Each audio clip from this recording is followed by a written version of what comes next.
Bismillahirrahmanirrahim. Assalamualaikum warahmatullahi wabarakatuh. Kaifakum anak-anak? Kembali lagi kita belajar di tematik. Kali ini kita belajar di tema 5 ya, tentang ekosistem. Maka persiapkan buku paketnya, buku LKS-nya ya, buku paketnya LKS-nya untuk matematika ya.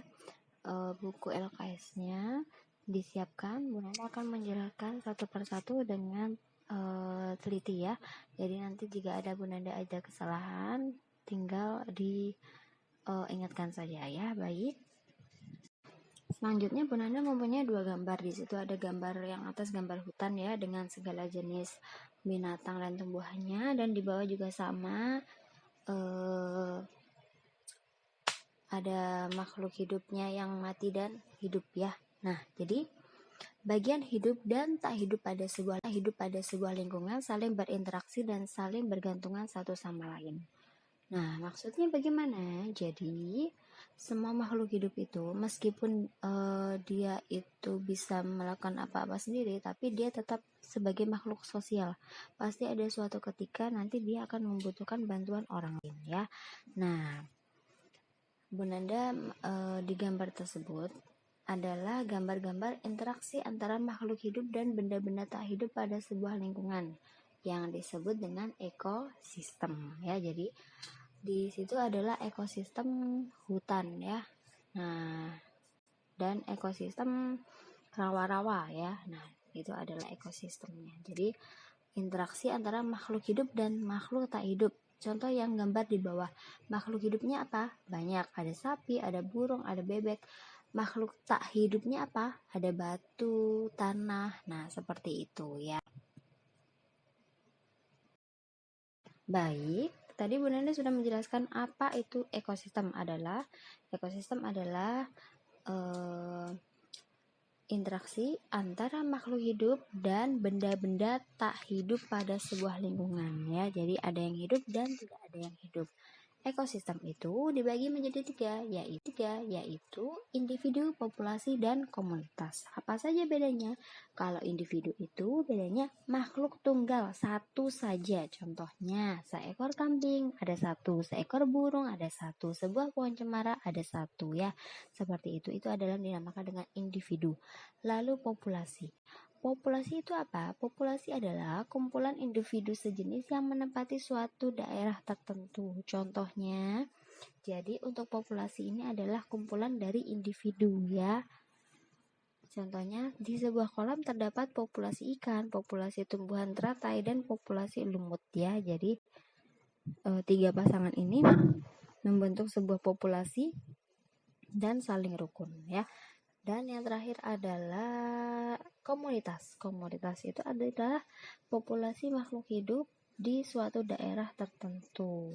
Contohnya, komunitas sungai, komunitas rumput, komunitas padang pasir, komunitas rawa-rawa. Nah, seperti itu ya.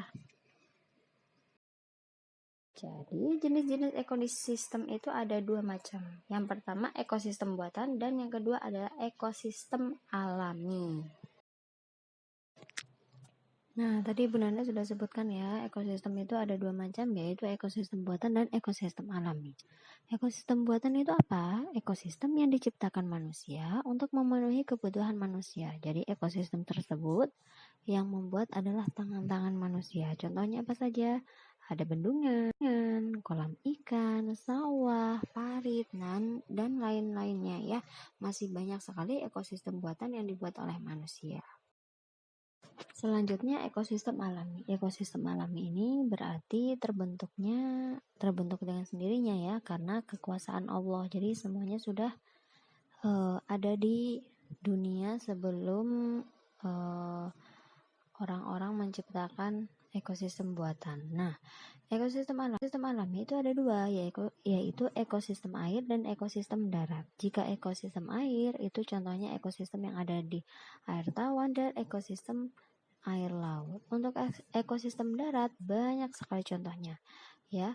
Ada hutan, padang rumput, padang pasir, tundra, taiga. Nah, itu adalah contoh-contoh ekosistem darat dan ekosistem air.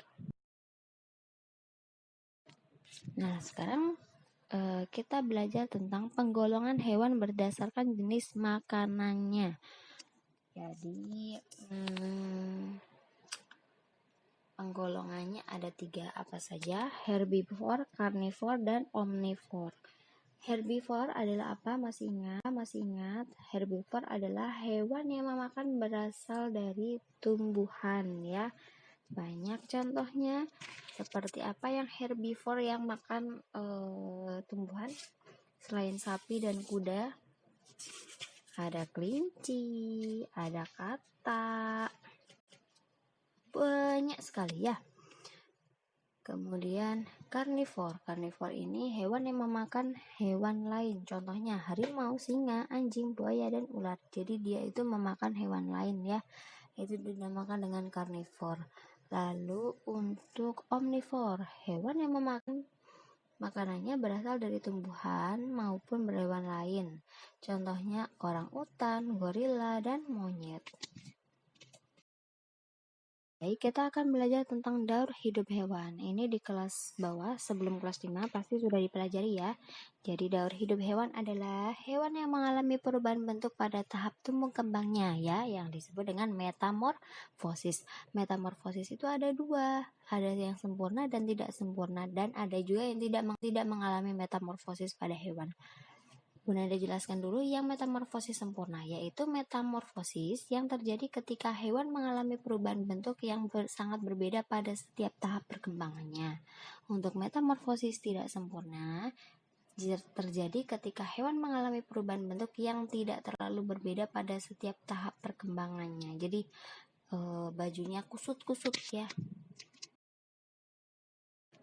Baik, kita kembali ke metamorfosis sempurna. Metamorfosis sempurna itu ada banyak ya, Bunda contohkan 2 saja, yaitu kupu-kupu dan katak ya.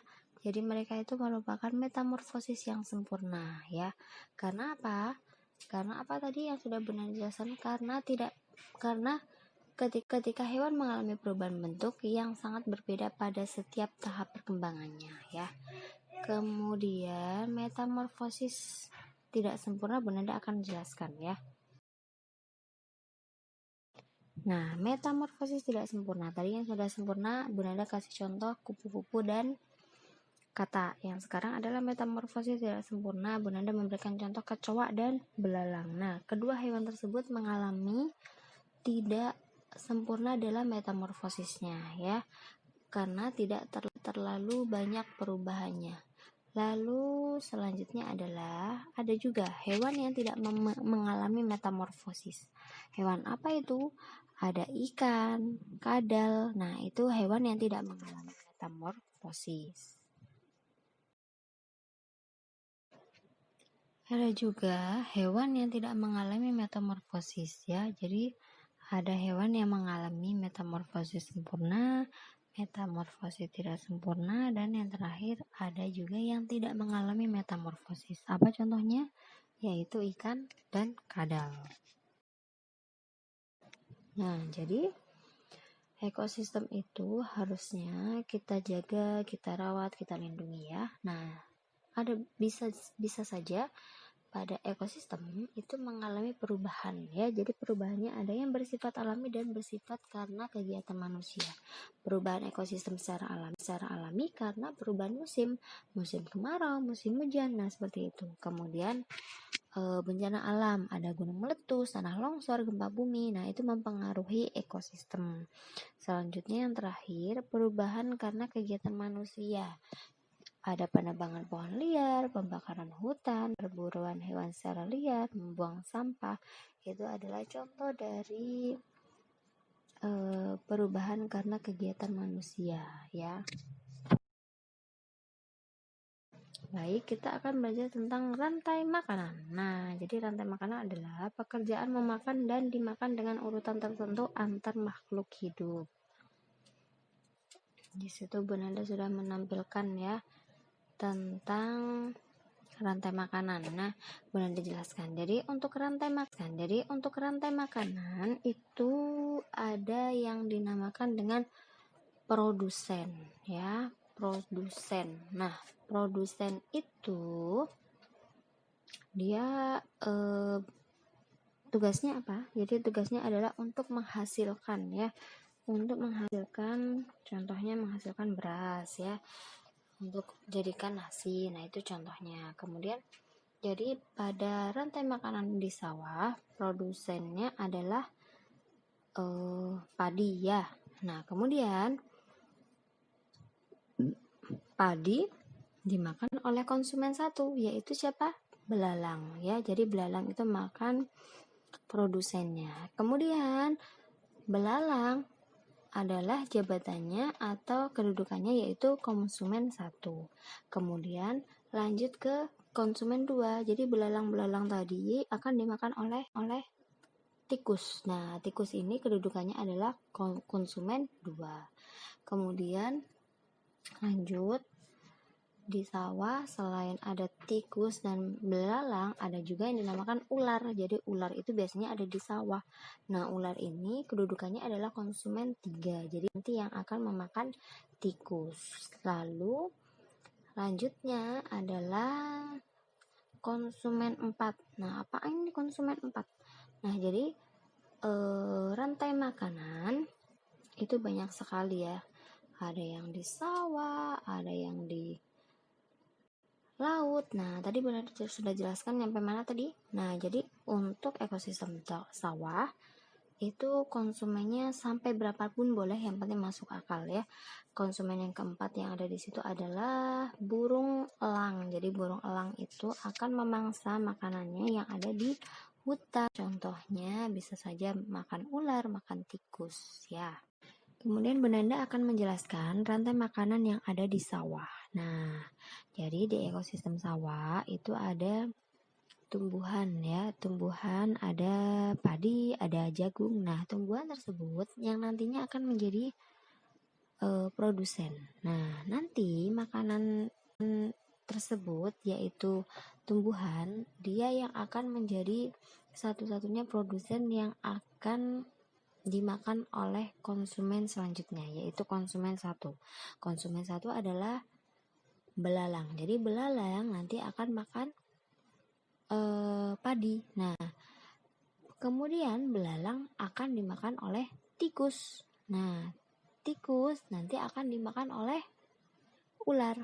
Dan ular nanti akan dimakan oleh burung elang. Nah, burung elang mati, konsumen 4 mati, kemudian dia akan jatuh ke tanah dan diuraikan oleh zat-zat pengurai, dan zat pengurai tersebut nantinya akan dapat menyuburkan tanah yang nantinya dapat digunakan untuk menanam tanaman kembali, contohnya padi ya, seperti itu. Jadi siklusnya muter ya, jadi produsen, konsumen 1, konsumen 2, konsumen 3, konsumen 4, pengurai, muter lagi ya, seperti itu ya. Kemudian rantai makanan yang ada di laut. Nah, rantai makanan yang ada di laut ini sama ya, untuk produsennya adalah yang dinamakan fitoplankton. Jadi di dalam air laut itu yang berpendudukan menjadi produsen adalah fitoplankton ya.